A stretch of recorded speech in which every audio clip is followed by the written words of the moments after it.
Good afternoon, everyone. Good afternoon, everyone. My name is Shweta, and I welcome you all to a very interesting live Q&A session from the Amity University online team. Now, today being the AI Appreciation Day, we have a special guest amongst us. And before I move any further, as we know, we're going to talk about AI and the future of work. I just want to highlight a fact of the reason why we're doing this session today, which is that machine learning is expected to create about 32% of the jobs by 2025, and AI is going to contribute to about 40% of the total employment by 2025, which is a very, very important fact to know, and that makes it crucial for any AI aspirant to understand, to be fully aware of the employment trends of the future. And who else to guide us better on that than the AI genius himself, Mr. Abhinay Bhasin. So Abhinay, we are so pleased to have you with us today, and welcome to Amity Online. Thanks for having me, Shweta. I think I'm going to come back from the cloud that you've put me on back to earth, but it's good to be here. Great. So before moving further, for the audience that have joined us today, I just want to introduce Mr. Abhinay Bhasin. He's the head of product marketing at ProfitWheel. He was a former vice president at Dentsu International for data sciences. He has worked closely with the teams at Google and Facebook, and with the product teams, and in India before going for a global rollout. He's 2 times TEDx speaker. He's the voice of value at Moods.in, and he's also featured in the Forbes 30 under 30 list, which is incredible. So Abhinay, I think it's very less.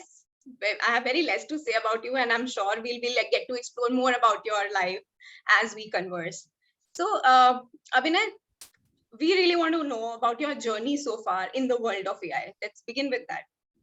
Thanks, Shweta. Firstly, I think AI, a lot of people talk about it as a career, as a profession, but I really think that whether you look at data sciences or its applications in AI and machine learning, it's nothing but a skill that people are really getting equipped with that will help them in whatever profession or field that they actually go into. So it's more of a skill set that you're sort of developing. And I think that I know you threw up some stats earlier in terms of its influence. I think everyone on call, everyone who's probably listening to this already knows the importance of it.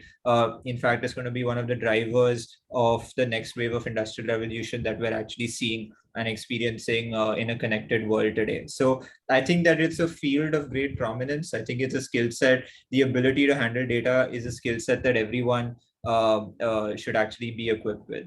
Speaking purely about my journey, I think it's been a very unorthodox one.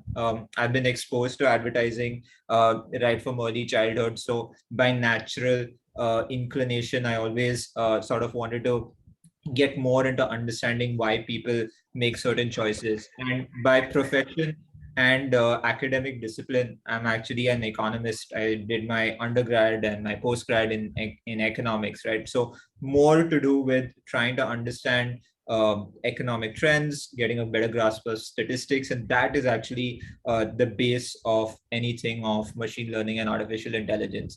As it so happens, I just got into advertising in a media strategy role to try to help brands like Cadbury's, like General Motors, some of the largest advertisers that you can think of in terms of how can they sort of plan their audience strategy. And because of the skill set that I had in statistics, I had the opportunity about 7 years ago to co-found the data sciences team of Dentsu, which is the second largest advertising group worldwide. So I co-founded the data sciences team at a time when data sciences was not very well known in the advertising sphere. And what we built was products that we actually took to more than 32 countries that actually use.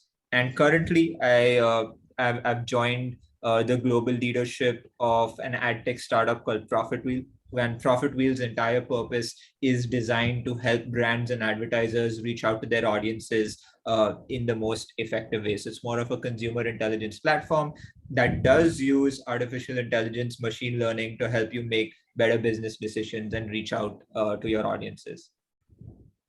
Right. I think so that just sums up your success. I think you've donned so many hats already. being so young. That's incredible.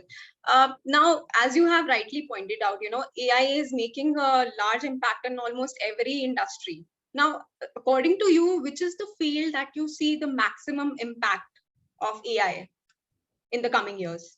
I think that's a very great question that you've actually posed, because often when people look at even like their jobs and their profiles, right, they always want to pick things that are born out of passion, right? But there are certain fields that require you to invest yourselves in that will have tremendous impact on humanity. So while it's a no-brainer, artificial intelligence and machine learning can have an impact on any field, right from, let's say, if you pick the auto industry, autonomous vehicles or self-driving cars is something where AI plays a crucial role. More so even in accident prevention, that is sort of built out of it. It's used in space exploration. It's used in a lot of research in a lot of different domains. Advertising has a large use case. I think there are 3 billion people on the internet worldwide, and the brightest of minds actually use techniques like AI and ML just to get you to click onto an ad to make a particular purchase or to like and share and stuff like that, right? So it has it has its applications across a wide array of fields. But where I feel that it has had the most impact is in medical research, right? When you talk about, even when you talk about COVID-19, just the fact that we were able to decode the genome of the virus in about 7 days and then work on preventive measures and vaccines after that using artificial intelligence and machine learning from that perspective, right? I think that that tremendous impact that you can actually have on humanity by using techniques of AI is something that is tremendous, right? I mean, breast cancer or cancer detection at an early stage is something that can save human lives. Trying to figure out permutations and combinations, run simulations of trying to create life-altering drugs and life-saving drugs is another application of this, right? So I feel that it has its most impact in medical research, in climate change, in things that are actually going to preserve the world in which we live in today. While of course you can apply it in any field. Very rightly pointed out, and I completely agree. Now, Abhinay, I'm sure you must have faced this question too. Now, with the AI coming in every field, there's a little, inherent fear in everybody's mind of the, of the human intervention being replaced by machines, right? According to you, what are the short-term and long-term implications of artificial intelligence, so as to say?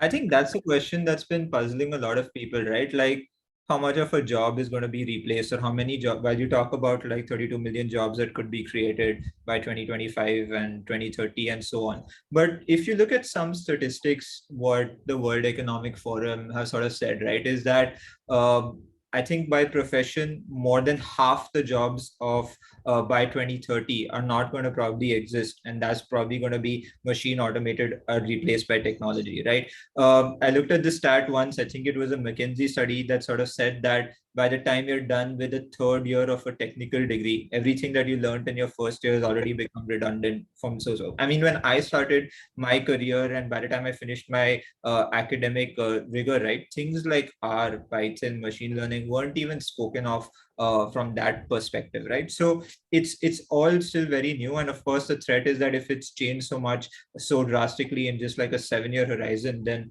it's just going to keep exponentially growing.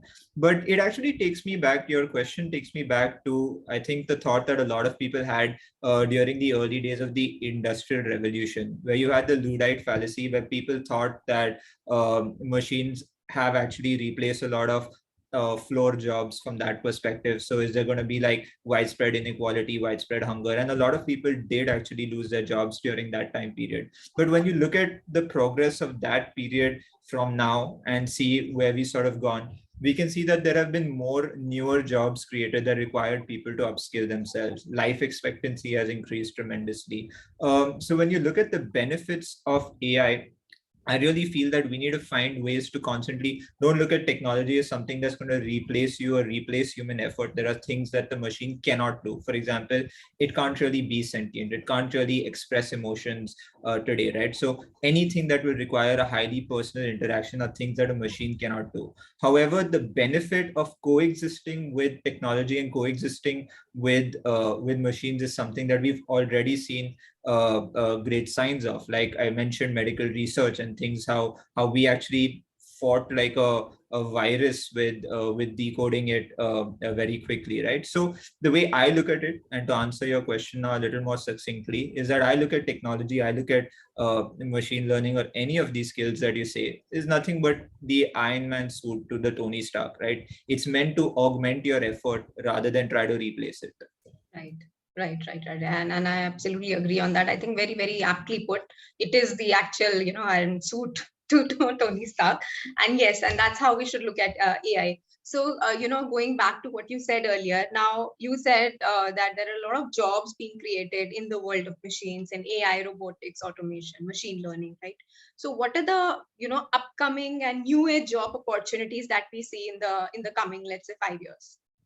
I think that's a good question because it's like I said, right? It's going to impact wide variety of fields. So, for example, if you look at finance, fintech roles that will require heavy algorithmic training, I think those are areas that will be most impacted, and hence areas that people can get into. If you're looking at auto, like I said, teams that focus on either bettering the output of the vehicle, adding more safety features to the vehicle, focusing on your self-driving capabilities of that vehicle. I think that's where a lot of people are using it. It's more even in terms of, again, coming back to finance, insurance, BFSI as a sector, right? You're looking at jobs that help prospect better. So when I say prospect better, is that how do you find out better through data who is going to be the next likely subscriber to a home loan or a life insurance program or something like that, right? So any job that requires you to, or that you can benefit from looking at a wide variety of data to actually try to predict future trends, is something that this is going to have widespread application in. Already spoken to death about medical research, but I think that's a widely growing field and widely growing application. Ad tech, martech, anything that's tech related, right? Like today you have agri-tech, things that help you in precision agriculture, right? All those fields are going to be sort of changed, and hence new jobs sort of created from there. Look at the number of unicorns that you have. They're all tech-based startups. In India, you have more than 1,000 unicorns that have just emerged in the last 18 to 24 months, right? And those are jobs that are born out of, I wouldn't say AI, ML, so to speak, but data sciences as a practice in general. So I think we're already seeing these changes in our lifetime. Yes, we are witnessing a lot of change. In fact, a major transformation happening in every other industry. Yes, that's true. And that brings me to my next question. Now, as an as students who have joined us today, they have a lot to say, a lot to know.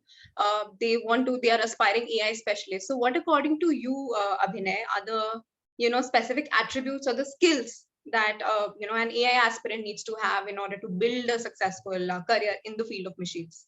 I think the one skill that will definitely stand out and hold you in good stead, and not just limited to this, but in any profession, is deep passion. You have to be deeply passionate about what you do. Because look, ultimately, code can be sort of picked up if you have an aptitude for numbers, if you have an aptitude for computer programming, then these are skills that you can really do. Everyone is so daunted by, hey, which is this first language that I should look at in terms of learning, in terms of this field, right? Like, should I start with R? Should I start with Python? Julia is a language that's coming up, and so on and so forth, right? So I think it's important to not get so bogged down with that, because the only thing that I believe that changes in languages is syntax. But what will really drive you forward in this profession and in any other profession is deep passion. You have to be deeply passionate about the problem that you're solving, because at the end of the day, it could also seem a boring job. You're staring at a machine with lines of code written on a black screen, and that's what you got to do day in and day out, right? So you have to be passionate about the kind of problem that you're actually solving, to say that, hey, this is something that I want to invest the next 30, 40 years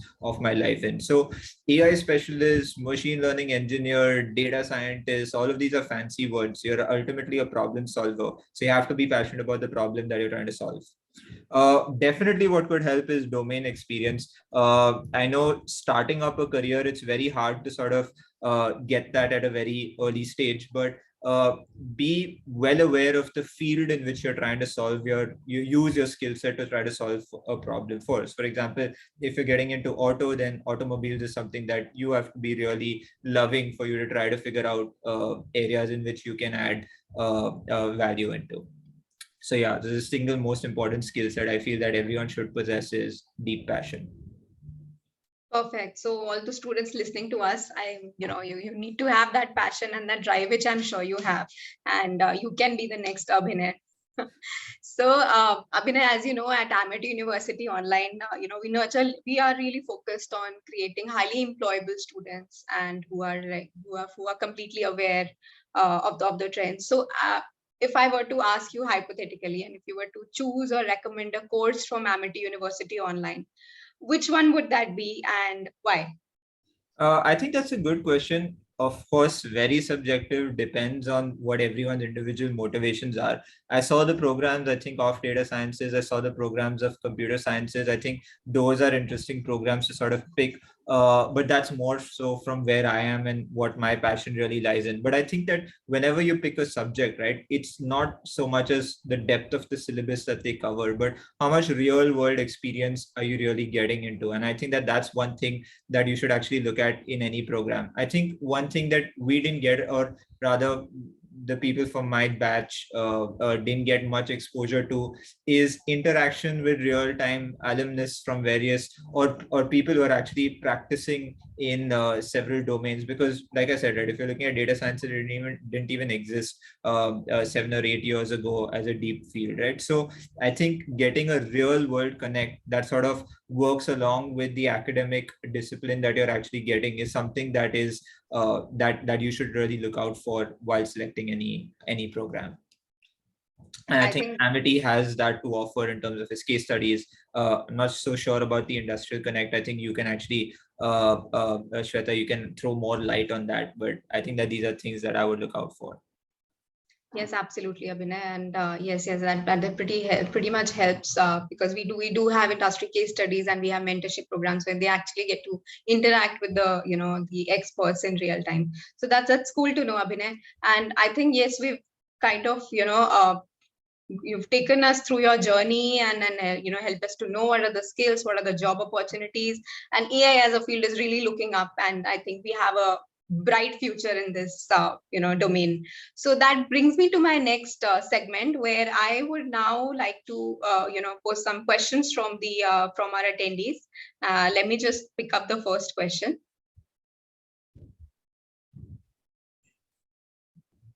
Okay, so I have a question from Balakrishnan, and he asks, hello, Abhinay, how and where could AI be involved in fintech, and where do you draw blockchain technology? So I think fintech actually has the widest exposure in terms of what's getting recent traction. More so, like I said, right? How do you prospect better? How do you figure out? So if you're talking about algo trading, how do you figure out the right algorithm to actually make certain trades from that point of view, right? And that's one aspect. When you're talking about financial institutions, how do you sort of know which loan is likely to default, or who's going to be like a person who's likely to, let's say, buy an insurance, like I said, or how can you best cross sell? Because that is one of the problems that they actually try to address, right? So how could you figure that out from that point of view, right? So that is one application. Blockchain, I think, is very interesting that you actually mentioned that, because everyone knows it from a buzzword of cryptocurrency and it's working on a blockchain and distributed ledgers and stuff like that, right? But the real power of that technology is in the distributed ledgers. So some of the applications of that is that how can I get smart contracts? How can I get transactions? Amex, Visa, MasterCard are running tons of financial transactions, right? So how could I use a distributed ledger that will actually be a lot more secure in terms of processing transactions, right? So that, I think, is an interesting application. I think one of the reasons why it's not gotten so much steam is because of the time it takes for every transaction to process, because of the layers of security that are actually involved in that. But as people work more on it and try to crack it, I think that's going to be I think smart contracts is probably going to replace a lot of things in finance from that point of view. So that's one some of the key areas that I see it impacting fintech. And I hope I answered your question, Balakrishna. Thank you, Abhinay. I hope that answers Balakrishna. Okay. All right. So we have another question from Evans, and he's asking us, can AI be integrated into farming? If yes, how can this be possible? I think again that's a good question. I spoke very briefly about agri-tech. So I think agri-tech itself is a large application of AI into farming, right? Like how can you predict better weather conditions, better soils, climate, and so on and so forth to actually then know what crop is going to give you maximum yield, right? So I think that those sort of applications in terms of farming or agri-tech, so to speak, is something that could have like wild implications just in terms of increasing the per hectare yield that you can also get from a certain piece of land. And that's something that's going to have a huge impact on even the way India invests its labor, right? We still know that we're still largely agrarian. Bulk of our population is invested into that field, right? So agri-tech can actually try to play a huge role in terms of increasing throughput of a particular piece of land. But then the challenge, of course, there, while we've spoken briefly about agri-tech, the challenge out there is that how do we continue to invest in programs that then skill the farmer? Because you're talking about suddenly displacing 50 to 60% of the effort that a country sort of invests in terms of manpower in a particular sector. So I think those are important questions to sort of address. But I hope I answered your question in terms of its impact on agriculture. So absolutely, we see a huge impact on the agri-tech as well. Now I have another question from Shikha. She's asking me, what is the impact of AI in the advertising industry? Wow, I think that some of the brightest of our minds of our generation are actually working on this. They're trying to get you to click a button every time you scroll on Instagram. How do I get you more and more caught up in the platform, and how do I show you like the next meme or the next funny video so that you don't have to scroll on? I think that's where everyone is sort of focusing their efforts on in advertising. So I think its impact in advertising is tremendous, and I think large companies actually use advertising as a medium for them to push their product. So but naturally it's one of the single most drivers of growth from that point of view. But of course there is a flip side to it, right? We're getting more addicted to screens that we're actually losing touch of reality. So of course we have to govern our skills for our mind space from that point of view. But definitely, I think some of what I've touched upon talks about its applications in advertising. And I can actually have like an entire separate session on this, but yeah, and I have. I think that's something very close to your heart, Abhinay, and we know that for a fact. So, yeah. All right. Another question from Harshit. He's asking us, I want to ask, which programming language would you recommend for competition? Okay, so I think a lot of calculators look at R and Python as programming languages, but like I said, right, like pick any language. It really doesn't matter. Python is known for its robust libraries. R is something where everyone actually started off their journeys with. So it really doesn't matter which language you started. It's important that you start, because what you're really developing is muscle memory for a skill set. The skill set is that of getting data, analyzing it, making meaningful sense out of it, and then you can apply it to solve any problem in any field, right? So start with any language. The only thing, like I said, that really changes from one programming language to another is syntax, the nomenclature for certain variable assignments and so on and so forth, right? But the functioning of them is something that doesn't really change. So start somewhere, whether you pick R, whether you pick Python, whether you pick Julia, doesn't matter. I think that answers you, Harshit. And we have a question from Saran. He's asking, what is the best way of learning artificial intelligence and machine learning? Any recommendations from you? I think do a quick course, firstly, in terms of statistics and mathematics, because that's going to be your foundation for any ML algorithm that you can sort of think of. So definitely brush up your skills out there. Figure out whether you actually have a genuine aptitude and passion for this entire field, because you're definitely going to need that. And then just start with, you could do an online course on R or Python or any of these languages. There are many resources available. Amity is one thing that could offer it. So pick up like a do like a primer course even before you invest in a full-time larger program.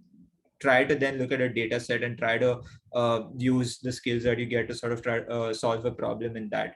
And that itself will tell you, it will not only expose learnings for you, and you will have many sleepless nights trying to find solutions online for certain problems. And that's where you're actually going to get your learning. And then you're going to have to do it over and over again for you to actually develop that as a skill. Thanks for that answer, Abhinay. I think, yes, that's the key. I think do a quick online course and then you're good to go. Yeah, you need to be good with that. And another question that I have is, I think this is one of the most common questions that we face. People have this, inhibition of, actually, if you want to become a data scientist or an AI specialist, do you really need to be from a certain field? Can a person from finance or economics also become a data scientist?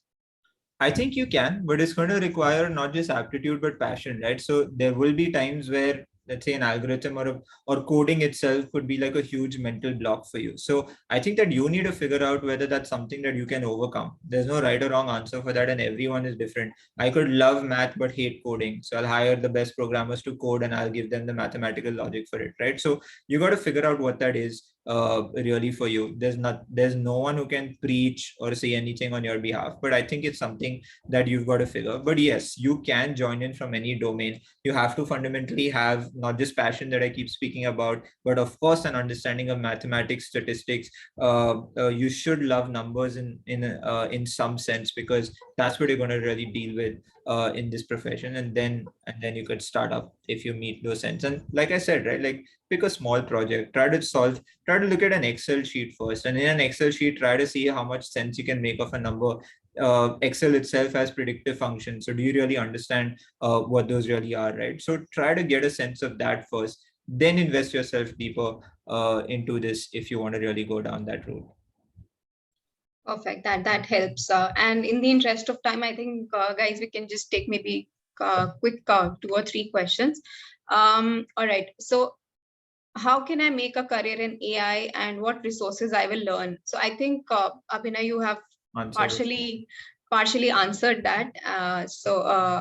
Moving on. All right. We have Sakshi asking us, what are intelligent agents and how are they used in AI? I think that's interesting.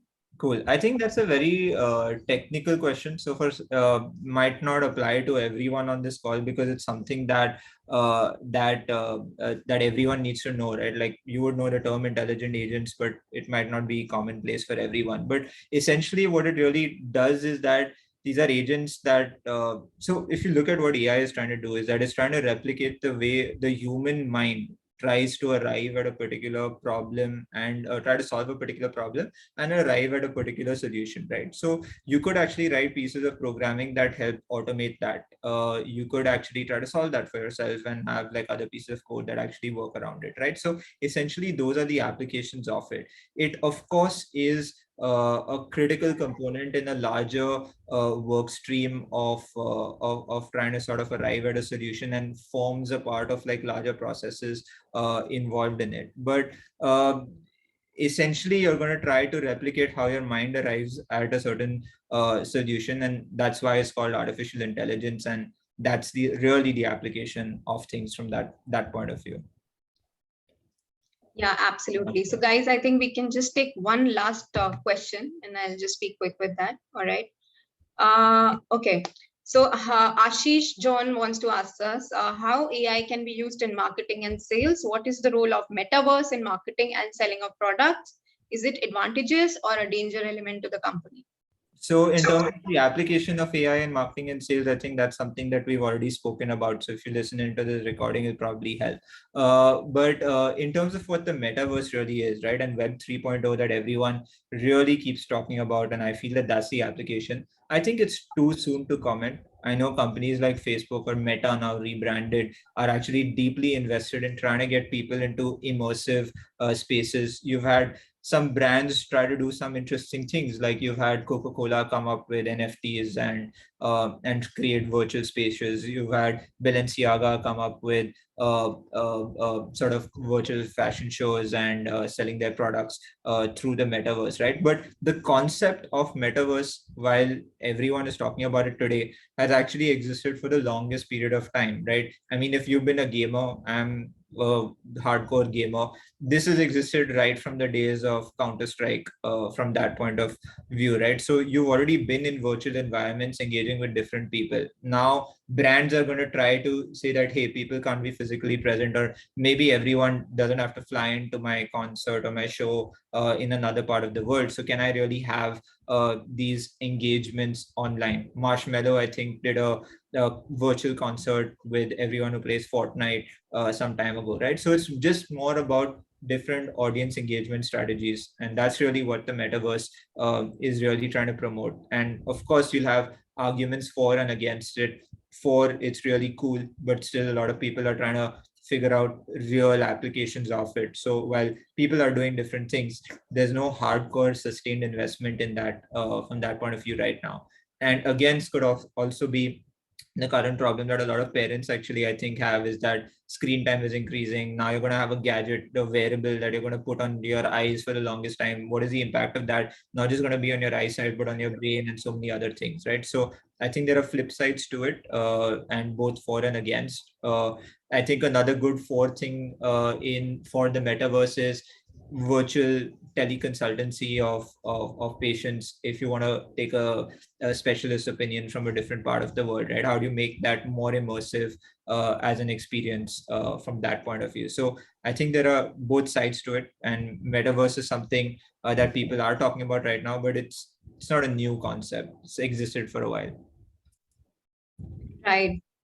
So I think, Abhinay, what we take away from here is that, basically artificial intelligence has its impact on almost every field, be it marketing, sales, finance, advertising, so on and so forth. And I think this session has really helped us to actually understand what are the implications, what are the opportunities going forward. And I think we have like I said earlier, it's an exciting world out there, and I think we have a lot to explore. So with that, Abhinay, we come to the end of this session, and I can't thank you enough for being there with us today, sparing time. Today is the AI Appreciation Day, and we see that we are actually appreciating artificial intelligence in the true sense. So thank you, Abhinay, so much, and just any parting thoughts from you. So I hope you guys enjoyed the session. I hope that this human was able to impart some knowledge on artificial intelligence. I think the single most important thing, if I were you, I would take out is that I need to be deeply passionate about what I do, because that's fundamental. You could have days of AI appreciation, you could have mathematicians appreciation days, and I think today there's a day for everything, right? But it's more about trying to invest yourself in something that you're deeply passionate about, a problem that you really want to solve for, and go after that. So really encourage you to do that. Feel free to write back to the organizers, to me, if you have like any questions that you find are unanswered. We're always happy to address that. But yeah, I hope this made sense, to wake up relatively earlier on a Saturday and spend some time on a session like this. Thank you. Thank you, Abhinay, and we look forward to having you for another insightful session very soon. Cheers. So Looking thank you so forward. much for joining in. Thank you everyone for attending the session today, and we will take up the questions which we could not attend. We will definitely take them up right away. So thank you so much for joining in, and have a lovely day.